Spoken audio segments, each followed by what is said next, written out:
نحمده ونصلي على رسوله الكريم اما بعد اعوذ بالله من الشيطان الرجيم بسم الله الرحمن الرحيم يا ايها الذين امنوا كلوا من طيبات ما رزقناكم واشكروا لله ان كنتم اياه تعبدون انما حرم عليكم الميتة والدم ولحم الخنزير وما اهل به لغير الله فمن اضطر غير باغ ولا عاد فلا اثم عليه ان اللہ غفور رحیم صدق اللہ العلی العظیم۔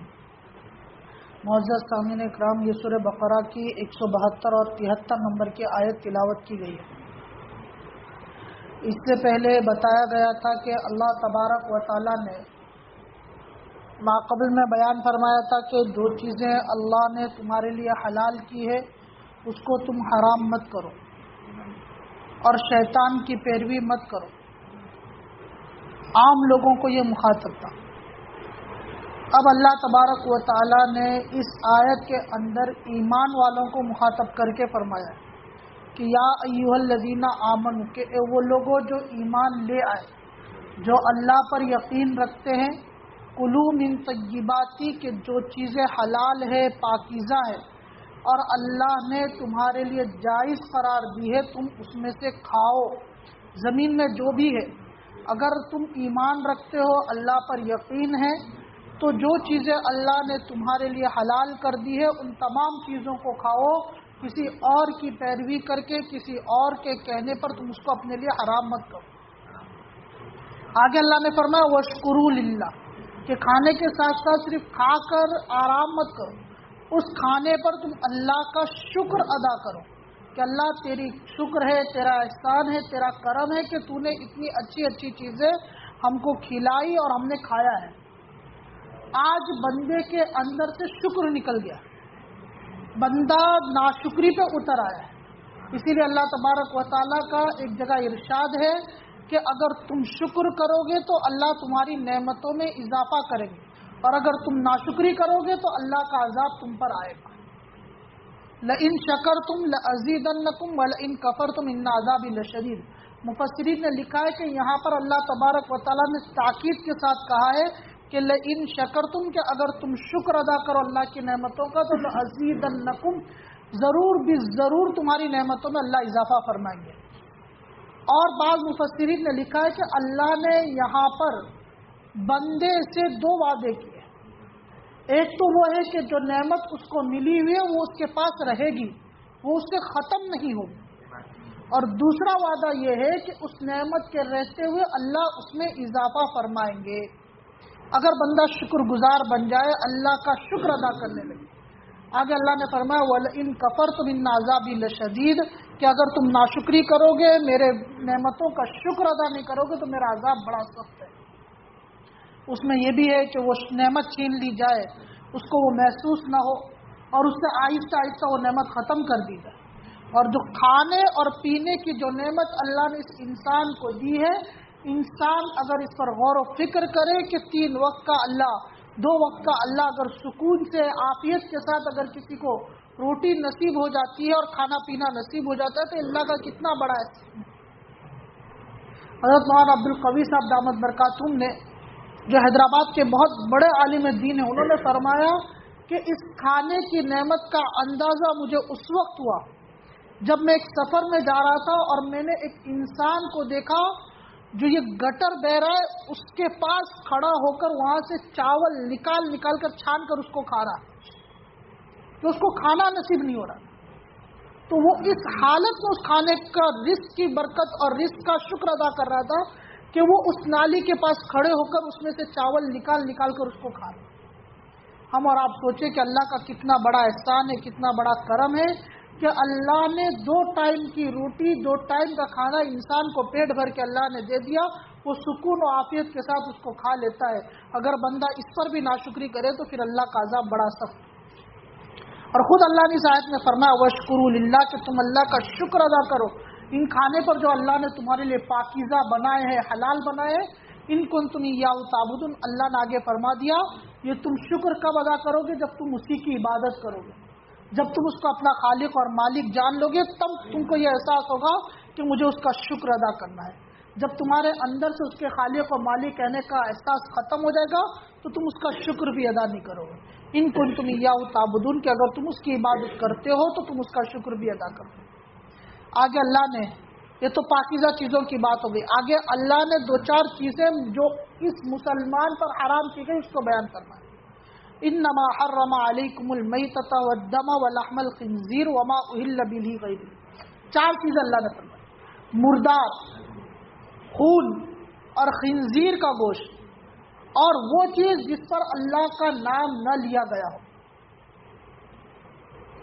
ایک تو ہے کہ کوئی مردار ہے، جو جانور اللہ نے حلال کر رکھے ہیں، بکری ہے، اونٹ ہے، اور بھی بہت سارے جانور ہے، گائے ہے، بھینس، یہ سب اللہ نے حلال کر رکھے.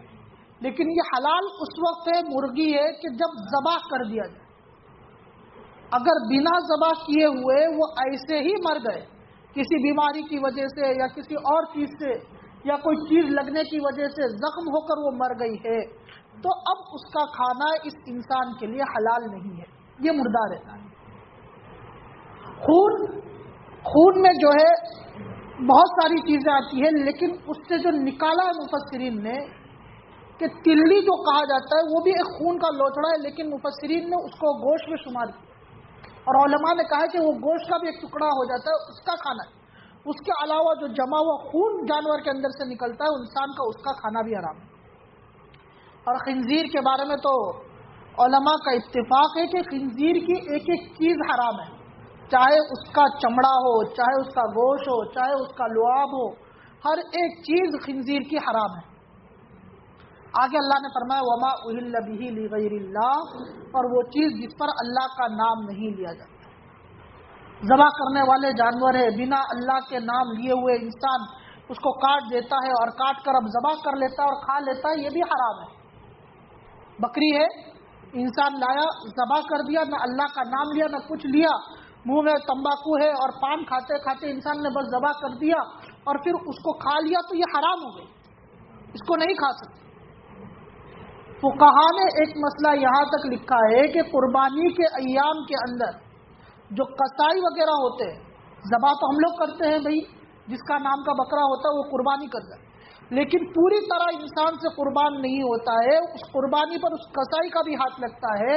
اگر اس کے ساتھ اس قصائی نے بسم اللہ اللہ اکبر نہیں پڑھا اور اس نے ذبح کر دیا اس انسان کے ساتھ ہاتھ لگا کر، تو وہ جانور بھی حرام ہو جائے.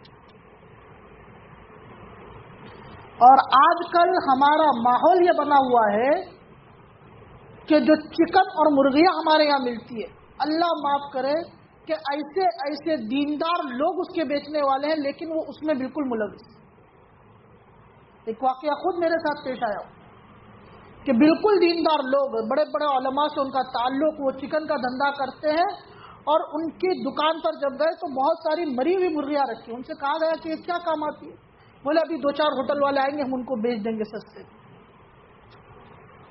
اس کا بہت احتیاط کرنے کی ضرورت ہے کہ جس پر اللہ کا نام نہیں لیا گیا ہے وہ جانور حرام ہو جاتا ہے، انسان اس کو کھا نہیں سکتا، اس کا کھانا اس انسان کے لیے حرام ہے. اور جب حرام لقمہ انسان کے اندر جاتا ہے تو جناب نبی کریم صلی اللہ علیہ وسلم کی حدیث مبارکہ موجود ہے کہ جب انسان ایک لقمہ حرام کا کھا لیتا ہے تو اللہ تبارک و تعالیٰ اس کی دعائیں قبول نہیں کرتے، برکتیں اس کے وہاں سے اڑ جاتی ہیں. آج ہم دیکھیں کہ ہم اللہ سے مانگ رہے لیکن ہمارے دعائیں قبول نہیں ہو رہی، گڑ گڑا رہا ہے مسلمان لیکن اللہ سن نہیں رہا ہے. کہیں ہماری اس آمدنی میں، کہیں ہمارے اس کھانے پینے میں کوئی حرام لقمہ تو نہیں ہے. انسان کو قدم قدم پر آج اس کی احتیاط کرنے کی ضرورت ہے. اور دوسری چیز، ہمارے یہاں اتنی سازشیں پھیلی ہوئی ہے کہ اگر ہم بچ کر کسی طریقے سے اپنے آپ کو بچا لیں تو ہمارے پیچھے یہ دنیا اتنی لگ گئی ہے اس وقت کہ وہ چاہتی ہے کہ اس مسلمان کو کسی طرح اس کے دین سے دور کر دیا جائے. اور آج یہ لوگ اس میں بھی اتر چکے ہیں کہ ان کو حرام کھلا دیا جائے.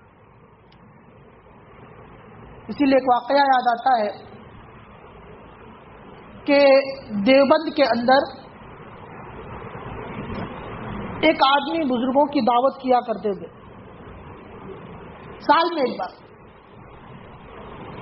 ایک بہت بڑے حضرت مفتی محمود صاحب بہت بڑے متقی اور بڑے بڑے بزرگ گزرے ہیں، وہ اس دعوت کا بہت شدت سے انتظار کرتے. بعض علماء نے ان سے دریافت کیا کہ حضرت دعوتیں تو اور بھی لوگ کرتے ہیں، لیکن آپ اتنی شدت سے اس دعوت کا انتظار کیوں کرتے ہیں؟ ایسا کیا اس دعوت میں؟ اور وہ ایک معمولی سا کسان آدمی ہے، پورے سال اپنی پونجی سے جمع کر کے ہم لوگوں کو کچھ کھلا دیتا ہے تھوڑا موٹا، آپ کو اتنی شدت سے اس دعوت کا انتظار کیوں ہوتا ہے؟ حضرت نے فرمایا کہ اس دعوت کے اندر جو نورانیت مجھے لگتی ہے وہ کسی اور کھانے میں. وہ انسان رات دن محنت کر کر پسینہ بہا کر اپنی حلال کمائی میں سے ایک ایک پائی جوڑ کر وہ ان علماء کی دعوت.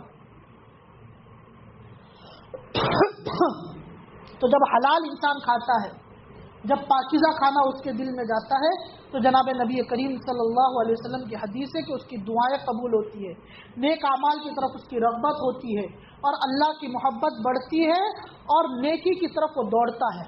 اور جب حرام لقمہ اس کے اندر جاتا ہے تو اس کی دعائیں قبول نہیں ہوتی، گناہ کی لذت اس کو محسوس ہونے لگتی ہے، اور نیکیوں سے وہ دور بھاگتا ہے اور گناہ کی طرف رغبت ہو جاتی ہے. اللہ تبارک و تعالی ہمیں ان سب سے بچنے کی توفیق عطا فرمائے. اللہ نے آگے فرمایا فمن اضطر غیر باغ ولا عاد فلا اثم علیہ. ہاں، مگر شریعت جو ہے وہ ظالم نہیں ہے. لوگ آج ہم کو یہ سکھاتے ہیں کہ شریعت بہت ظالم ہے. شریعت نے کسی بھی انسان پر ظلم نہیں کیا، اسی لیے اللہ نے یہ تو فرما دیا کہ یہ سب چیزیں حرام ہیں، لیکن آگے اللہ نے فرمایا فمن اضطر، کہ اگر کوئی شخص مجبور ہو جائے. مجبور کا کیا مطلب؟ لکھا ہے علماء نے کہ ایسی حالت میں آ گیا ہے کہ اگر اس وقت اس کے پاس وہ حرام کے علاوہ کوئی اور کھانا نہیں ہے، اور اگر وہ نہ کھائے تو اس کی جان نکل جائے، مر جائے گا. وہ سور کا گوشت، خنزیر کا گوشت پڑا ہوا ہے، پکا ہوا ہے، لیکن انسان حرام ہونے کی وجہ سے نہیں کھا رہا ہے، لیکن وہ ایسا مجبور ہے کہ وہی کھا پائے گا. اگر وہ نہیں کھاتا ہے تو اس کی جان نکل جائے گی، اور اس کے علاوہ اس کے پاس کوئی اور کھانا نہیں ہے. تو شریعت نے کہا ہے، اللہ نے حکم دیا ہے کہ اس وقت اپنی جان بچانے کے لیے وہ گوشت اس کے لیے حلال ہو جاتا ہے، اس کو کھا سکتا ہے. اتنا کھا سکتا ہے کہ جس سے اس کی جان بچ جائے، پیٹ بھر کر اتنا وہ کھا لے جس سے اس کی جان بچ جائے. شریعت نے اس کی اجازت دی. مردار پڑا ہوا ہے، انسان کے پاس کوئی اور کھانا نہیں ہے، اور ایسی حالت آ گئی ہے کہ اگر اس کو نہیں کھائے گا تو اس کی جان نکل جائے گی. شریعت نے کہا ہے کہ ٹھیک ہے، اس میں سے تھوڑا کھا لو، اس سے جتنا تمہاری جان بچ جائے، باقی سب چھوڑو. تو شریعت نے کسی پر ظلم نہیں کیا. شریعت نے کہا ہے کہ اپنے آپ کو بچاؤ، اور اگر نہیں بچ سکتے ہو، ایسی حالت آ گئی ہے کہ جان نکل جائے گی اور اس کے علاوہ کوئی اور چیز تمہارے پاس مہیا نہیں ہے، تو شریعت نے اس کی بھی اجازت دی ہے کہ انسان اس میں سے اتنا استعمال کر لے جس سے اس کی جان بچ جائے. اس پر کوئی گناہ نہیں ہے، اس پر کوئی اللہ کی پکڑ نہیں ہے، بالکل معاف. اسی لیے بعض مفسرین نے لکھا ہے کہ اگر کوئی ماہر دین کا جانکار ڈاکٹر کسی مرض کی دوا یہ بتا دے کہ یہ حرام چیز ہے، لیکن مرض کی دوا ہی وہ چیز ہے، اس کے علاوہ وہ مرض اچھا نہیں ہو سکتا ہے، وہ مرض سے شفایاب نہیں ہو سکتا ہے، تو علماء نے لکھا ہے کہ اس ماہر دیندار ڈاکٹر کی ایڈوائس پر اور اس کے مشورے پر وہ حرام دوائی کا بھی استعمال کر سکتا ہے. تو شریعت نے تو اتنی آسانی دے رکھی ہے کہ انسان کی اگر جان کی بات آ جاتی ہے تو اس نے حرام کو بھی حلال کر دیا ہے. آگے اللہ نے فرمایا ان اللہ غفور الرحیم، کہ اللہ بخشنے والا اور رحم کرنے والا ہے، اللہ سے بڑھ کر کوئی نہیں. آیت کا ترجمہ دیکھیں. یا ایھا الذین آمنوا کلوا من طیبات ما رزقناکم. یا ایھا الذین آمنوا، اے وہ لوگوں جو ایمان لائے، کلو کھاؤ، من طیبات پاکیزہ چیزوں میں سے. طیبات مانے پاکیزہ، پاکیزہ چیزوں میں سے، ما رزقناکم جو ہم نے تم کو رزق دیا. اے وہ لوگوں جو ایمان لائے، کھاؤ پاکیزہ چیزوں میں سے جو ہم نے تم کو رزق دیا. واشکروا للہ، واشکروا شکر ادا کرنا، واشکروا للہ اور تم شکر ادا کرو اللہ کا. ان کنتم ایاہ تعبدون، ان کنتم اگر تم، ایاہ اسی کی، تعبدون عبادت کرتے ہو. ان کنتم ایاہ تعبدون اگر تم اسی کی عبادت کرتے ہو. اے وہ لوگوں جو ایمان لائے، کھاؤ پاکیزہ چیزوں میں سے جو ہم نے تم کو دی، اور اللہ کا شکر ادا کرو اگر تم اس کی عبادت کرتے ہو. انما حرم علیکم المیتۃ والدم ولحم الخنزیر، بے شک حرام کیا تم پر مردار، میتا مانے مردار، والدم اور خون، ولحم الخنزیر اور خنزیر کا گوشت، وما اہل بہ لغیر اللہ اور وہ اہل مانے ذبح کیا گیا ہو یا کاٹا گیا ہو، ذبح کیا گیا ہو جس کو لغیر اللہ اللہ کے نام کے علاوہ۔ حرام کیا گیا تم پر مردار اور خون اور خنزیر کا گوشت اور جو اللہ کے نام کے علاوہ ذبح کیا گیا۔ فَمَنِ اضْطُرَّ اضطر کے معنی مجبور ہونا، بس جو شخص کے مجبور ہو جائے، غیر باغن تو وہ بغاوت کرنے والا نہیں ہے، ولا عادل اور نہ حد سے تجاوز کرنے والا ہے، فلا اسم علیہ پس اس پر کوئی گناہ نہیں ہے۔ پس جو شخص مجبور ہو جائے تو وہ بغاوت کرنے والا بھی نہیں ہے اور حد سے تجاوز کرنے والا بھی نہیں ہے، پس اس پر کوئی گناہ نہیں ہے۔ بہت مجبور ہے، مرنے کی حالت ہے، کھا لیا تھوڑا بہت جتنا اس کی جان بچ جائے تو اس پر کوئی گناہ نہیں ہے۔ ان اللہ غفور الرحیم، بے شک اللہ بخشنے والا اور رحم کرنے والا ہے۔ اللہ تبارک و تعالیٰ سے دعا کریں کہ اللہ تعالیٰ میں عمل یقین کی توفیق عطا فرمائے۔ 3 بار سورہ اخلاص پڑھیں۔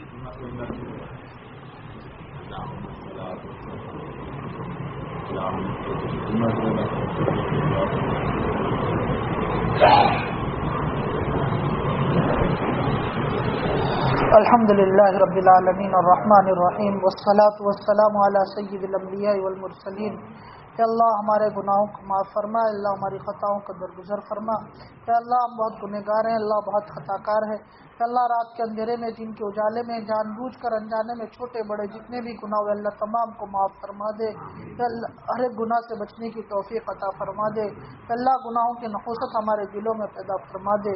کہ اللہ نیکیوں کی محبت، نیکیوں کا عشق، نیکیوں سے محبت اور نیکیوں کے اوپر یا اللہ ہم سب کو چلنے کی توفیق عطا فرما دے۔ کہ اللہ چھوٹی سے چھوٹی سنت پر عمل کرنے والا بنا دے۔ کہ اللہ چھوٹے سے چھوٹے گناہ سے ہم سب کی حفاظت فرما دے۔ کہ اللہ گناہوں کی نحوست یا اللہ ہمارے دلوں میں پیدا فرما دے۔ اے الہ العالمین، جو آج سنا گیا ہے، جو پڑھا گیا ہے، اللہ اس کو قبول فرما لے۔ کہ اللہ ہم سب کو حلال اور پاکیزہ روزی عطا فرما دے۔ کہ اللہ حلال اور پاکیزہ اور برکت والی روزی عطا فرما دے۔ کہ اللہ حرام سے ہم سب کی حفاظت فرما دے۔ کہ اللہ حرام لقمے سے ہم سب کو بچنے کی توفیق عطا فرما دے۔ کہ اللہ انجانے میں بھی ہم سے اگر کوئی حرام لقمہ ہمارے پیٹ میں چلا جائے تو اللہ اس کو معاف فرما دے۔ کہ اللہ جان بوجھ کر ہمیں حرام سے بچنے کی توفیق عطا فرما دے۔ اے الہ العالمین، اے الہ العالمین، جو بیمار ہیں ان کو صحت کاملہ عاجلہ مستمرہ دائمہ عطا فرما دے۔ کہ اللہ جو مقروض ہے غیب سے ان کی ادائیگی کے اسباب مہیا فرما دے۔ کہ اللہ جو بے اولاد ہیں ان کو نیک صالح اولاد عطا فرما دے۔ کہ اللہ جن کی اولادیں نافرمان ہو چکی ہے اللہ ان کو نیک صالح بنا دے، ان کو ماں باپ کی آنکھوں کی ٹھنڈک بنا دے۔ اے الہ العالمین، سورہ اخلاص پڑھی گئی ہے کہ اللہ اس کی برکت سے تمام مرحومین کی مغفرت فرما دے۔ کہ اللہ جو بھی اس دنیا سے جا چکا ہے، یا چاہے مرد ہو، عورت ہو، بچے ہوں، اللہ تمام کی مغفرت فرما دے۔ کہ اللہ ان سب کی قبروں کو جنت کے باغوں میں سے ایک باغ بنا دے۔ اے الہ العالمین، حاضرین میں جن کے اعزاء، اقارب، رشتہ دار، دوست احباب اللہ اس دنیا سے جا چکے ہیں، اللہ ان تمام کی مغفرت فرما دے۔ کہ اللہ کروٹ کروٹ ان کو چین و سکون نصیب فرما دے۔ کہ اللہ ان سب کی قبروں کو جنت کے باغوں میں سے ایک باغ بنا دے۔ کہ اللہ ہم سب کا خاتمہ بالخیر فرما دے۔ کہ اللہ برے خاتمے سے ہم سب کی حفاظت فرما۔ کہ اللہ کلمے والی موت نصیب فرما۔ کہ اللہ تیری رضا میں کی حالت میں اللہ اس دنیا سے جانے کی توفیق عطا فرما۔ کہ اللہ تیری ناراضگی والی حالت میں اللہ ہم سب کا خاتمہ اللہ اس سے ہماری حفاظت فرما۔ اے الہ العالمین، اے الہ العالمین، حاضرین میں سے جو جائز تمنا لے کر بیٹھے اللہ ان سب کی جائز تمنا اور مرادوں کو پوری فرما۔ اے الہ العالمین، جنہوں نے ہمیں دعا کے لیے کہا ہے یا لکھا ہے، ان کا ہم پر حق تھا یا کہنا چاہتے تھے نہیں کہہ سکے، کہ اللہ ان تمام کے جائز مقاصد کو پورا فرما۔ اے الہ العالمین، حضور پاک صلی اللہ علیہ وسلم نے خیر کی لائن سے جتنی دعائیں مانگی ہیں ان سب میں ہمارا حصہ عطا فرما۔ شر کی لائن سے جتنی دعائیں مانگی ان سب سے ہماری حفاظت فرما۔ اللہ ہماری دعاؤں کو حضور پاک صلی اللہ علیہ وسلم کے صدقے توفیل میں قبول فرما۔ صلی اللہ تعالی علی خیر خلقہ محمد و آلہ و صحبہ اجمعین برحمتک یا ارحم الراحمین۔ الحمد للہ۔